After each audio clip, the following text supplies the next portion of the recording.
गुरुग्राम का एक बहुत बड़ा स्कैम सामने आया दोस्तों, जहां पे एक ही प्रॉपर्टी को यानी कि एक ही यूनिट को, कमर्शियल यूनिट को 25 लोगों को बेचा गया।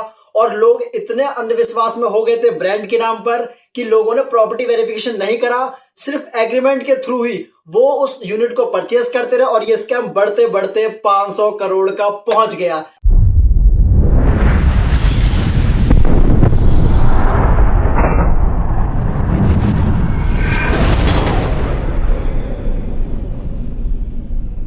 गुरुग्राम की 32 एवेन्यू की, जिसको 32 माइलस्टोन के नाम से भी जाना जाता था। और ये project branded outlets, commercial shops को सेल आउट का इसका पर्पस था। इसमें हुआ क्या कि सेलर्स को हम क्या बोल के बेचा गया। इसमें स्कैम जो सबसे बड़ा फंसाने का जो हुक था वो ये था कि एश्योर रेंटल इनकम।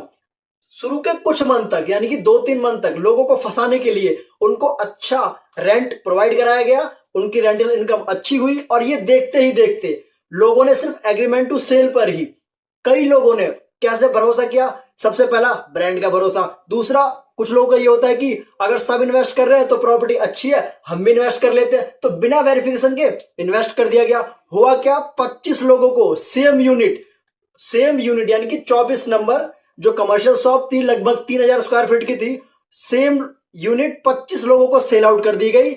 और ये काम हुआ पूरा का पूरा एक ही बंदे के थ्रू, जिसने इस स्कैम को 500 करोड़ तक का पहुंचा। सो दोस्तों, मैं बताऊंगा ये घोटाला हुआ कैसे।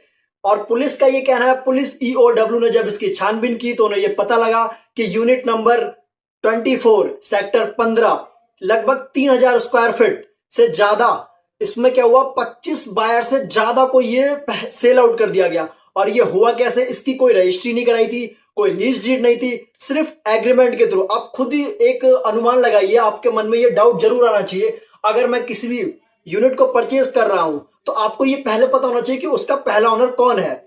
ये जानने की कोशिश ना बायर्स ने करी, ना सेलर ने बताया, किसी ने कुछ नहीं बताया। सिर्फ एक भरोसे के नाम पर यह स्कैम कर दिया गया। और तीसरा और सबसे मेन जो लोग बहुत गलती करते हैं, वेरिफिकेशन करवाते ही नहीं है। प्रॉपर्टी लेते समय वो सोचते हैं कि ये तो वेस्ट ऑफ मनी है, अगर उन्हें वेरिफिकेशन करवाई होती तो आज ये नौबत नहीं आती। दोस्तों, हमेशा ध्यान रखें, जब भी प्रॉपर्टी परचेज करें वेरिफिकेशन जरूर करवाएं। वेरिफिकेशन के लिए हमें प्रॉपर्टी वाला भाई नोएडा, आप हमें कमेंट कर सकते हैं, हम आपको फ्री चेकलिस्ट प्रोवाइड करेंगे किसी भी प्रॉपर्टी की वेरिफिकेशन के लिए। तो दोस्तों, मैं आपको एक चेकलिस्ट बता देता हूं जिससे आपको प्रॉपर्टी वेरिफिकेशन कर सकते हो। सबसे पहले LUC, लैंड यूज सर्टिफिकेट जरूर चेक करो। कमर्शियल प्रूफ होना बहुत जरूरी है अगर आपकी कमर्शियल यूनिट है तो। दूसरा, सिंगल ऑनरशिप रूल फॉलो करो। उसका जो भी मालिक है, यानी एक ही यूनिट है तो उसका एक सिंगल ऑनर होना चाहिए, या फिर उसका जो भी ऑनर है अगर सिंगल ऑनर के थ्रू है तो वो ज्यादा सेफ मानी जाती है। तीसरा, रजिस्टर्ड सेल डीड के बिना पैसे मत दो। रजिस्टर्ड जब तक सेल डीड ना हो आप पैसे मत दो जब तक। बैंक लोन टेस्ट करो कि बैंक लोन उस पर मिल रहा है या नहीं, लोन रिजेक्ट तो नहीं हो रहा, या अगर लोन रिजेक्ट हो रहा है तो उसका रेड फ्लैग क्या है। और उसके बाद से उसका लीज डीड के बिना सिर्फ एश्योर रेंट पे, प्रॉमिस पे भरोसा मत करो। और डेवलपर का पास्ट रिकॉर्ड जरूर चेक करो कि इसके ऊपर कोई एलिगेशन तो नहीं, या इसकी हिस्ट्री चेक करो कि इसके ऊपर कोई पहले से कोई केस तो नहीं चल रहा। इंडिपेंडेंट लीगल वेरिफिकेशन जरूर करवाओ दोस्तों, तभी आप सेफ हो पाओगे।